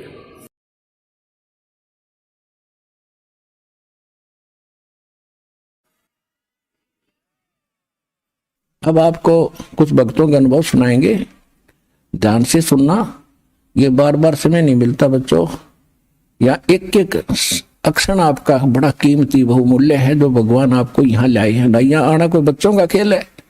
बगैर परमात्मा की रजा से आप इधर मुंह भी नहीं कर सकते। स्पेशल है आपको, चाहे कुछ भी कारण बनाया, चाहे दुखी करा चाहे सुखी करा, आपको ऐसे स्थान पर लाकर बैठा दिया। अब चर्चा सुना करो, एक एक शब्द को ऊपर विचार किया करो। आप सुनिएगा वो भक्तों का। सर नमस्कार। नमस्कार सर। सर क्या नाम है आपका? मेरा नाम सर रुपेश कामत है। रुपेश जी कहाँ से आए आप? सर वैसे तो हम बैकग्राउंड मेरा पटना बिहार से होता है, ग्राम पोस्ट भीमपुर, जिला सुपौल बिहार से, पर मैं काफ़ी टाइम से बठिंडा पंजाब में रहता हूँ सर। सर संत रामपाल जी महाराज जी से कब जुड़े आप? सर संत रामपाल जी महाराज से हम 28 जुलाई 2013 को जुड़े थे। सर संत रामपाल जी महाराज जी से नाम दीक्षा लेने से पहले आप कोई भक्ति साधना करते थे? जी, संत रामपाल जी महाराज से भक्ति लेने से पहले हमने काफ़ी साधना करी है सर। सबसे पहले तो हम कबीर पंथ से जुड़े हुए थे। कबीर पंथ से जुड़े हुए थे और 2.5-3 साल हमने कबीर पंथ से जुड़ा रहा और वहाँ का जो साधना बताया गया था, सोहम मंत्र दिया गया था हमें, उस मंत्र का जाप करा हमने। और इसके बाद जब हम लुधियाना में रहने लगा, काफ़ी टाइम में जब वहाँ बीत गया तो मुझे पता चला कि मैं ब्यास वाले का कोई पंथ है, राधा स्वामी पंथ से सूचक है और उसका एक अंग है जो फिरोजपुर डिस्ट्रिक्ट बस्ती बलोचा में तेजा सिंह जी महाराज हैं, जो राधा स्वामी पंथ के परिवर्तक हैं। तो उससे मैंने दीक्षा लिया था सर 2000 में, और 2000 में उससे दीक्षा लेके हम लगभग 2007 तक उसका भक्ति करा और उसको छोड़ा नहीं था। तो लुधियाना से लगभग 30-40 किलोमीटर आगे है, तो वहाँ पे हमारी पोस्टिंग होती है और वहाँ पे जाते सार होता क्या है, जो हमारे अंडर काम आता है वो साईं मंदिर होता है, एक ट्रस्ट के जरिए काम बनता है जीपीएस कॉलेज के बैक साइड, वो काम हमारे अंडर होता है और बड़े बड़े लोगों का 6-7 कोठियाँ का काम होता है, 8 साइड हमारे अंडर होता है और 8 साइड को चलाने लग जाता हूँ। कुछ टाइम पाके होता क्या है कि साईं मंदिर जो बनता है उसका जो ट्रस्ट होता है उसका पूजा देख के मेरा भावनात्मक इतना बढ़ जाता है भाव कि हम राधा स्वामी पंथ को भूल के और साईं में लीन हो जाते हूँ। और अमलोह रोड एक पड़ता था, वहाँ पे साईं का मंदिर होया करता था, वहाँ से पंडित जाते थे और वहाँ इंजीनियर के पोस्ट पर रहने की वजह से जान पहचान काफ़ी ज़्यादा हो जाता है और लोगों के साथ में थोड़ा सा बैठने उठने से तालमेल बढ़ता है। और वीरवार के दिन हम अमलोह रोड जाना शुरू कर दिया खन्ना में। तो सर होता क्या है कि धीरे धीरे राधा स्वामी पंथ को भूल के हम बिल्कुल समझो कि अपने आप को समर्पित कर दिया साईं में, और साईं में समर्पित होके हमने भक्ति करने लग गया। सर पहले आप राधा स्वामी पंथ में रहे, उसके बाद आपने शिरडी साईं बाबा की भक्ति करना शुरू कर दिया, तो फिर सर आपका संत रामपाल जी महाराज जी की शरण में कैसे आना हुआ? सर इसके पीछे भी बहुत बड़ी बात है। मंडी गोविंदगढ़ में भी जब मैं रहता था तो संत रामपाल जी का कोई शिष्य था जो हमारे पास एक बुक लेके आया था, भक्ति का सौदागर, और उसके साथ में कई बुक सारी था। तो वहाँ हमारे ऑफिस का दरवाज़ा खटखटा के आता था, हम उससे बात नहीं करना चाहते थे, वो कहते थे कि सर एक बार आपसे मिलना चाहते हैं। तो काफ़ी हमारे ना हर एक संडे वाले दिन आ जाते थे, ऑफिस का आधा टाइम होता था, आधा टाइम हम छुट्टी करते थे, लेकिन वो उसी टाइम आ जाते थे और मुझे डिस्टर्ब करते थे कि आप ये कोई संत है और वो भक्ति कबीर पंथ से है और आपको ये बुक दे के हम ज्ञान समझाना चाहते हैं। तो काफ़ी संत है, सबको तकरीबन देखा है, राधा स्वामी से बढ़ के कोई संत नहीं है। मैंने ब्यास वालों से जुड़ा हुआ, वहाँ भक्ति करा, अब शिरडी साईं वाला से मैं जुड़ा हूँ, कबीर पंथ से जुड़ा हुआ, आसाराम बापू से भी दीक्षा ले रखा था, अमृतसर जाके हमने वो भी 2 साल भक्ति करा है। बीच में लगभग तकरीबन सारे संत को जान चुका है, मुझे किसी संत के चक्कर में नहीं पड़ना है। शिरडी साईं वाला से बढ़ के कोई है ही नहीं, ना तो कोई भगवान है, क्योंकि उस बीच में होता क्या था कि हम साईं सच्चरित्र को तकरीबन बारीकी से पढ़ चुका था। जब संत रामपाल जी के शिष्य बार बार आने लगे, हमारे ऑफिस के इर्द गिर्द रहते थे और उसका एक ही सिद्धांत था कि बुक दे के जाएँ भक्ति का सौदागर, हम लेना नहीं चाहते थे। तो कई बार हुआ क्या कि हमारे साथ जो जूनियर रहते थे वो बोले कि सर ये बार बार आते हैं, आपसे मिलना चाहते हैं, एक बार बुक लेके तो देखे, फ्री में दे के जाते हैं, या पैसा 10-20 रुपये क्या होता है, कोई मोल नहीं रखता।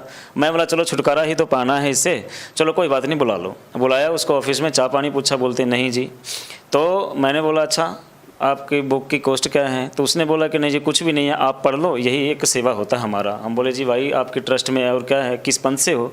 उसने बताया कि कबीर पंथ से हैं। हम उसको फिर अपने हिसाब से अपने स्टेटस के मुताबिक उसको समझाया कबीर पंथ के बारे में, क्योंकि पहले हम 2-2.5 साल जाना था कबीर पंथ को, सोहम मंत्र का जाप मिला हुआ था, वो उसको मैंने करा हुआ था। तो जितने मुझे ज्ञान था अनुराग सागर के अनुसार से उसको समझाया, वो सबको बायकाट करते हुए बोला सर आप एक बार प्लीज़ इसको पढ़ेंगे। मैंने बोला चलो ठीक है, कोई बात नहीं, टाइम लगेगा, पढ़ेंगे। बड़े आदर भाव देखा उसके अंदर, पर मैंने इन चीज़ों को अपने दिमाग से निकाल दिया। कुछ मैं जब ऑफिस में, जो हमारा ऑफिस के अंदर चेयर के सामने हमारे काउंटर थे, काउंटर में रोज़ रखते थे जहाँ हमारी फाइल होती थी, और ख़ास करके मैं मोबाइल रखता था, उसके बीच में जो हमारा खास पेटेंट चीज़ होता था उस कैटलॉग के बीच में उस बुक को रखा हुआ था। मैं रोज़ का 2-3-4 बारी ज़रूर खोलता था, उस बुक को काउंटर पे रखता था और काउंटर से फिर दोबारा अंदर रखता था, लेकिन मैंने पढ़ा नहीं उसको। ऐसे जी निकलता गया टाइम, साल निकल गया। साल निकलने के बाद होता क्या है कि मैं अपने घर जाता हूँ छुट्टी मनाने, काफ़ी टाइम के बाद जब छुट्टी मनाने घर जाता हूँ तो देखता क्या हूँ कि उस बुक के माध्यम से हमारे घर में हर जगह संत रामपाल जी महाराज का पोस्टर लगा हुआ होता है, और हमारी माँ उससे दीक्षा लेके भक्ति करती होती है। और हमारे घर का जो पहले की बात थी, हमारे साल 1.5 साल जाने के बाद जो स्थिति को देखा, मैंने देख के चकाचौंध रह गया कि ये क्या हो गया। ये तो बुक में छापा हुआ पोस्टर देखा था, क्योंकि उस बुक के अंदर ना कबीर साहब और संत रामपाल जी महाराज के 2 पोस्टर लगे हुए थे, और फोटो को मैं देखता था पर कभी एक चैप्टर पढ़ा नहीं था कभी, और मैंने मतलब नहीं रखा था पढ़ने। मैंने चलो कोई बात नहीं, 10 रुपया ही तो गया है। जब मैं घर जाता हूँ तो होता क्या है कि हमारे वहाँ पे संत रामपाल जी का कुछ शिष्य थे, बोलते हैं कि जी आप इसको पढ़ के देखो एक बारी, आपने तो दुनिया बहुत देखा होगा, बड़े लोगों के साथ उठना बैठना है, पर इस बुक को देखो आप सब कुछ भूल जाओगे। हम बोले अरे भाई, दुनिया देखने के लिए बुक की ज़रूरत नहीं है, पढ़ना लिखना और पैसा की ज़रूरत सबसे बड़ी है। शिक्षित हैं, ज्ञान है, और इसके साथ में पैसे की ज़रूरत है। दुनिया देखने के लिए बुक से कुछ नहीं मिलता। पर जो संत रामपाल जी का ज्ञान था उसके आधार पे उसने काफ़ी समझाने की कोशिश करी। समझते समझते जी होता क्या था कि हमारा जो बुरा लत था, 4:30 बजे के बाद हम किसी का नहीं सुनता था। 4:30 बजे के बाद हम 9 बजे रात तक जहाँ कहीं भी हो, किसी भी स्टेट में हो, तो या तो हम 3 स्टार में या तो हम हेवन में मिलते थे। इसके अलावा मतलब क्योंकि हमारा जहाँ भी जिस कंपनी में काम करते, पहले हम बोलते थे कि भाई 5 से लेके 9 बजे तक हम किसी का नहीं है, हम काम इतना पहले कर देंगे कि आपको ढूंढने की लोड़ नहीं है। और ये हम हेवन में बिताते थे क्योंकि पैसा होता था। हम शौकीन थे खाने पीने का, और इतना शौकीन थे सर कि मैं आपको क्या बताऊं, हम ब्रांडेड चीज़ लेते थे, लत लगी हुई थी, बुराई थी हमारे अंदर। और वो टाइम था, वो संत रामपाल जी के शिष्य हमारे सामने बैठे रह गए, और हमने बाइक निकाला, और निकालने के बाद हम निकल जाते हैं वहाँ से और चले गए जहाँ नशा पत्ता का चीज़, जैसे कि शराब का, वहाँ पे बहुत बड़ा ठेका था, हाथा दुकान था, और वहीं पर हाथा बैठने वाला था। तो वहाँ हम निकल के चले गए, और चले गए तो हम वापस आए 9:30-10 बजे। लेकिन संत रामपाल जी के शिष्य जो हमारे घर पर बैठे थे 3-4, वो बैठे ही रह गए हमारे इंतज़ार में, और वो सीढ़ी चला के बाकायदा और सत्संग लगा के रखे हुए थे। जब हम 9:30 बजे आते हैं तो हम नशे में धुर्त थे, हमें ये पता नहीं लगता था कि बाइक कहाँ रोकूं, कहाँ जाऊं, किधर। पर सामने संत रामपाल जी का प्रवचन चल रहा था। तो आते सार मुझे बड़े आदर से ड्रिंक किया हुआ था हमने, लेकिन बड़े आदर से मुझे बैठाते हैं कुर्सी पे कि आप बैठो यहाँ पे। तो हम वहाँ 2 मिनट बैठा, हमारे पल्ले नहीं पड़ा, और हम वहाँ से उठ के चले जाते हैं। और अब हम अपने बेडरूम में चले गए। बेडरूम में चले गए तो नशे के हालत में देखते हुए संत रामपाल जी के शिष्य हमें कुछ नहीं कहे, और वो चले गए। सत्संग चलता रहा होगा, ये मुझे पता नहीं। जब हम सवेरे सो के उठते हैं तो मेरे उठने से पहले हम देखे कि वो भाई जो थे 3-4, वो फिर देखे बैठे हुए। हम बोले भाई तुम्हारे को काम नहीं है? वो कह रहे हैं कि नहीं काम तो बहुत है सर, लेकिन आप बहुत दिनों के बाद आए हो, इसलिए आपसे मिलने का इच्छा इतना था कि आपसे बात करें, लेकिन आप है कि हमसे बात नहीं करना चाहते हो, आप तो नशे में रहते हो, आप इतना ऊपर चले गए कि हमें पता ही नहीं था कि अपने आप को भी भूल गए हो, और अपनापन की तो बात ही नहीं रही। उनके बातों में थोड़ी सी दम लगी कि भाई ये बात तो सही है कि इतने दिन के बाद हम आए, हमारे से मिलने के लिए बेचारे आ जाते हैं, पर इनके बातों पे गौर ना करके हम ड्रिंक करने चले जाते हैं, दारू शराब में डूबे हुए हैं हमेशा, यही बातें। तो होता क्या, मेरे जेब के अंदर ना बड़े कॉस्टली सिगरेट था जो हम लेके जाते थे, ठंडा वो उसका निकलता है। तो मैंने अपने जेब में सिगरेट का डब्बा रखा हुआ था, और संत रामपाल जी के शिष्य को बोलता हूँ चलो ठीक है, बड़े दिनों के बाद आए हैं, सिगरेट लगा लो। और उसको मैं जैसे ही देता हूँ तो वो कहते हैं नहीं नहीं, और हाथ जोड़ लिया, बोलता है ये बहुत ही गंदा चीज़ है, इसको हम लोग हाथ नहीं लगाते। हम बोले भाई इतना कब से सुधर गया तुम लोग? बोले सर जब से आपकी दूरियाँ बढ़ी है तो अच्छे लोगों से तो हमारी मिलन हुई है, आपसे दूरियां बढ़ी है, आप में जो अच्छाई जितना बड़ा है उससे कई गुना ज़्यादा मुझे महसूस होता है कि आप कहते हो अच्छा, लेकिन हमारे नज़र में आप बहुत जगह दलदल में चले गए हो, हम इन चीज़ों को छोड़ चुका है, हम हाथ नहीं लगाते। ये तो आप काफ़ी दिन के बाद इसलिए बैठे, नहीं तो आम आदमी होता तो मैं उसके पास भी नहीं बैठते। तो इन बातों से ना हमारे दिल में चुभन सा, अरे तुम कहते हो कि मिलने आए हैं और दूसरी बात तुम कहते हो कि हम पास नहीं बैठते, ये तो अच्छी बात नहीं है। पर चलो जो बात करना चाहते हो करते हैं हम बातें। नाश्ता की तैयारियां हुई, मेरी मदर नाश्ता लेके आई और जगह जगह पे संत रामपाल जी का पोस्टर लगा हुआ था, कबीर भगवान का लगा हुआ था। अच्छा सा लग रहा था, दिल को छूता था कहीं ना कहीं बात। हमारे मन में कसक जगी और उसी दिन मैंने बोला कि भाई तुम कहाँ पे हो, जो संत रामपाल जी के शिष्य थे। तो बोले कि जी हम यहीं पास में ही हैं। हमने बोले यार तुम आज सत्संग लगा के मुझे सुनाओ कि इस सत्संग में आखिर ऐसा है क्या कि ये सारी बुराई जो लत लगी रहती है इंसान को वो दूर हो जाता है। क्योंकि हम तुम पे भरोसा तो कम करते, आखिर में मेरी माँ कह रही है तो कहीं ना कहीं सच्चाई होगी। तो जी हुआ क्या कि उसने सत्संग ले आके भक्तों ने लगाया और शाम के 4 बजे ही लगा दिया और सत्संग देखना हम बैठ गए आराम से। सिगरेट का डब्बी हर एक 2 मिनट बाद लगा लेता था, पर सत्संग में ऐसी कसक बनी कि आधा घंटा के बाद मैं सिगरेट को लगाना ही भूल गया। सिगरेट जेब में पड़ी रह गई, माचिस सामने पड़ा रह गया और सत्संग में इतना दिलचस्प आया। सत्संग ऐसा चल रहा था कि संत रामपाल जी सृष्टि की रचना के बारे में बता रहे थे। सृष्टि की रचना के बारे में हमें भी पता था, कुछ ज़्यादा समय पंथ में रहने से अनुराग सागर बुक मैंने लेकर आया था और पढ़ा था।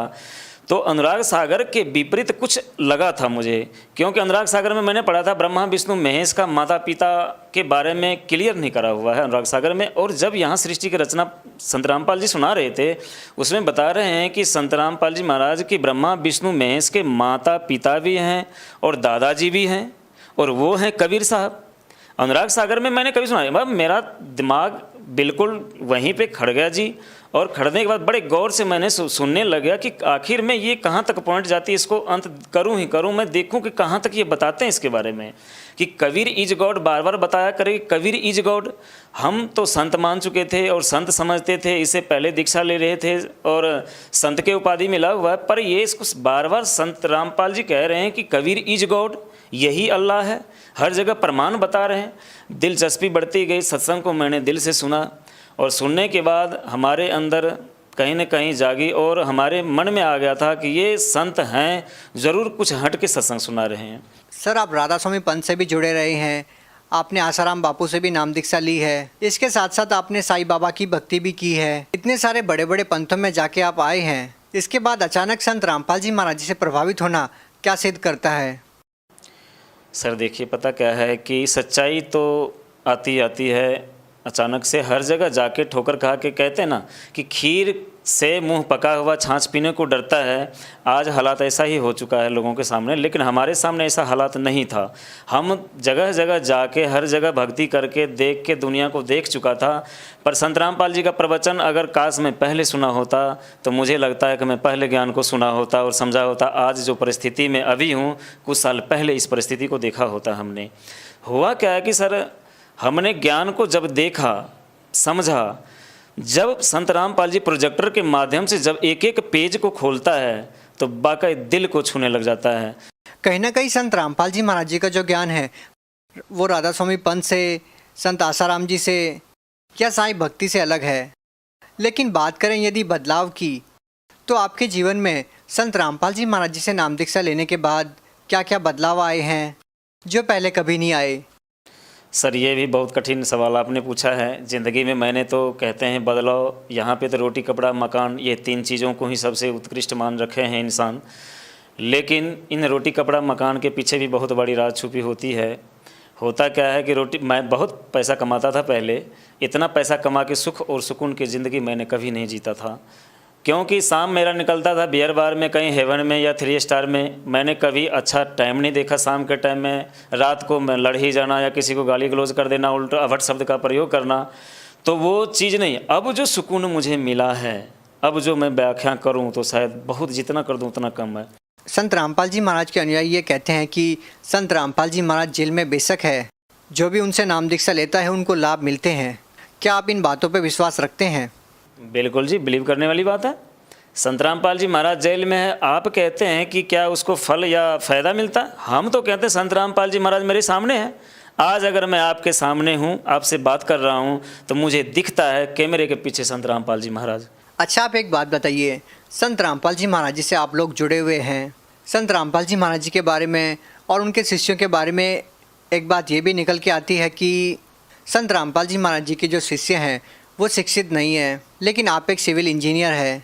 आप इन आरोपों के बारे में क्या कहना चाहेंगे? क्या ज़्यादातर लोग शिक्षित नहीं है, इस कारण से जो संत रामपाल जी महाराज जी के जो अनुयायियों की संख्या है वो लगातार बढ़ रही है? देखिए सर, होता क्या है कि कहते अधजल गगरी छलकत जाए, थोड़ा पढ़ा और थोड़ा अनपढ़। कि हमने भी सुना है, हम जब दिल्ली से एक बार आ रहे थे तो कुछ पुलिस वाले हमें जिंद में मिल गया था और आपस में सिगरेट पी रहे थे। हमने बोला कि सर सिगरेट पीना गुनाह है। तो मुझे बोला कि क्या तुम संतराम पाल जी का शीश है के, संतराम पाल का चेला है के? और मैंने अस्पष्ट बोला था कि जी हम संतराम पाल जी के चेला हैं, इसलिए तो हम नहीं पीते हैं ये, और कानून का उल्लंघन हम नहीं करते। आप ट्रेन में बैठ के एक कानून का रखवाला हो के आप सिगरेट पी रहे हो, तो उसने मुझे गाली गलौज भी करा था और डांटा भी था। पर मैंने जब संतराम पाल जी का बताया हुआ मार्ग समझाया और ज्ञान जो मेरे अंदर जितना मैंने सीखा जब बताया, तो उसने ज़रूर कहीं न कहीं सोचा और सिर नीचे करके नीचे उतर गए सर। और उसने जो गाली दिया उसके लिए क्षमा भी मांगा था, पर हमने उसको उल्टा जवाब नहीं दिया था और गाली गलौज हमने नहीं करा था, क्योंकि हमने संतराम पाल जी के बताए हुए उस बात को बताया था कि संतराम पाल जी ये सिखाते हैं, क्या संतराम पाल जी का शिष्य होना गुनाह है? आप दावा कर रहे हैं कि संत रामपाल जी महाराज जेल में होने के बावजूद लोगों को लाभ दे रहे हैं, आपको क्या लाभ मिले हैं? सर लाभ तो बहुत है, आपको क्या बताऊं मैं। जब से मैंने संत रामपाल जी के शरण में आया हूं, सबसे बड़ी बात तो यह है कि मानवता की पहचान हुई। इंसानियत क्या चीज़ है उसको मैंने जाना, उसको जानते हुए भक्ति को पहचाना। ये 33 करोड़ देवी देवताओं के चक्कर में पड़े रहते थे। हम दीक्षा लिए हुए थे राधा स्वामी पंथ को, उसको भी नहीं भूला। दोबारा दीक्षा ले लिया था आसाराम बापू का, उसको भी नहीं भूला। तिवारा साईं मंदिर में चले गए, साईं का एक ट्रस्ट बन गया, बहुत अभिन्न अंग बन गया मैं। तो 33 करोड़ के चक्कर में लगे रहते। आज जो मुझे लाभ है कि इन सारी बुराई जे 33 करोड़ में धक्का खाने से एक ही भक्ति, जिसको एक गॉड, एक अल्लाह, एक परमात्मा कहते हैं, उसका मुझे रास्ता मिलाया और उस परमात्मा से परिचित कराया और उसको मैंने देखा और उसके भक्ति में लगे रहते हैं। सारी बुराइयों को त्याग दिया। आज हमारे पास अच्छा घर है बठिंडा डिस्ट्रिक्ट के अंदर और बड़े कम समय में बड़े अच्छे पैसा कमाया हमने। लाभ मैं जितना बताऊं भगत जी उतना कम है, क्योंकि देखो सच्चाई, एक इंजीनियर होने के नाते मैंने एक नंबर का मैं सोचा मेहनत करके कमाई करके ही करना है। डीडी मित्तल टावर में मैंने आपको बताना चाहूँगा, मैंने बता नहीं पाया था। डीडी मित्तल टावर में लास्ट बार जब मैंने नौकरी छोड़ा 2013 में नौकरी छोड़ा, इसी वजह से कि वहाँ झूठ ठगी था। 10% पैसे काटना हर एक ठेकेदारों से, 10,000 रुपये ऊपर से लेना और सबका परसेंटेज बना हुआ था, सबको देना। ये काम करने के लिए हमारे संत रामपाल जी महाराज पहले मना किए हुए हैं, ठगी नहीं मारनी, झूठ नहीं बोलना, बेईमानी नहीं करना, रिश्वत नहीं लेना। तो ये कहीं ना कहीं हमारी नौकरी में और हमारी ज़िंदगी में बाधा था, भक्ति नहीं होना था, जिसके कारण मैंने नौकरी छोड़ा था। नौकरी छोड़ने के बाद सर हम बिल्कुल साधारण वेश में आके, जहाँ तक कि मैंने 2 नंबर की कमाई से जितना मैंने वहाँ पे लिया, हमारे पास बाइक, मोटरसाइकिल, अच्छा बेड, अच्छे कपड़े, अच्छे सोसाइटी का सारा सिस्टम था, ज़िंदगी जीने का सादा साधन था हमारे पास। सबको डीडी मित्तल टावर में छोड़ के हमारे नीचे काम करने वाले सुपरवाइज़र फोरमैन को मैंने बोला कि आज तुम्हें सेवा में ये सब कुछ दे के मैं जा रहा हूँ, जहाँ तक कि मैंने मोटरसाइकिल तक को भी नहीं लिया। और हमने हमारे पास जो फ़ोन दिया हुआ था कंपनी की तरफ से वो भी छोड़ के मैं जीरो होके मैं लोकल यहाँ रहने लग गया। और मैंने एक राज मिस्त्री के काम से अपनी ज़िंदगी का शुरुआत किया 2014 में जनवरी में। आज भगत जी 2019 में हमने इतना तरक्की करा कि आज बठिंडा डिस्ट्रिक्ट में सबका नज़र मेरे ऊपर गड़ा रहता है। लगभग मैंने करोड़ों रुपया कमाया है। और कमाया कैसे? झूठ बोल के नहीं, ठगी मार के नहीं, बेईमानी करके नहीं, हेरा फेरी करके नहीं। आज भी कंपनी को पता लगता है, ऑफर देता है। जिस टाइम छोड़ के आया था वो कहता है आज ना कल बेटा तू मेरे पास ही आएगा, क्योंकि ये लत ऐसा है जिसको इस ऑफिस का और एसी का ऐसो आराम नज़र आता है, वो धूप में और बाहर कहीं धूल में टिका नहीं सकता। और मैंने उसको चैलेंज करा था कि ऐसे है सर, अगर मैं दोबारा आऊँगा तो मैं आपके पास नहीं आऊँगा, मैं सीधा ऊपर जाना चाहूँगा, लेकिन आपके पास आने से अच्छा ऊपर चले जाना, क्योंकि मुझे सच्चाई से परिचित मैं हो चुका हूँ। सर, संत रामपाल जी महाराज जी के बारे में आप लोगों को क्या संदेश देना चाहते हैं? सर, संत रामपाल जी महाराज के बारे में हम तो क्या संदेश देना चाहेंगे। आज पूरे विश्व जागृत हो चुके हैं। संत रामपाल जी महाराज के बारे में सबको पता लग गया है संत रामपाल जी महाराज है क्या। सच्चाई तो यही है कि संत रामपाल जी महाराज का ही दिया हुआ भक्ति हमें करना पड़ेगा। आज कर ले भक्ति या कल कर ले। हमने भी बहुत ऐंठा था और हमने ही बहुत लोगों को घुमाया था कि ये कोई भक्ति नहीं है, ठग हैं, लुटेरे हैं, संत सब। लेकिन आज मैं जिस प्रकार से संत रामपाल जी का गुणगान करते हैं, हम इसी प्रकार से पूरे विश्व संत रामपाल जी का गुणगान करेंगे और उसके शरण में आएंगे। जी धन्यवाद। सत सर जी।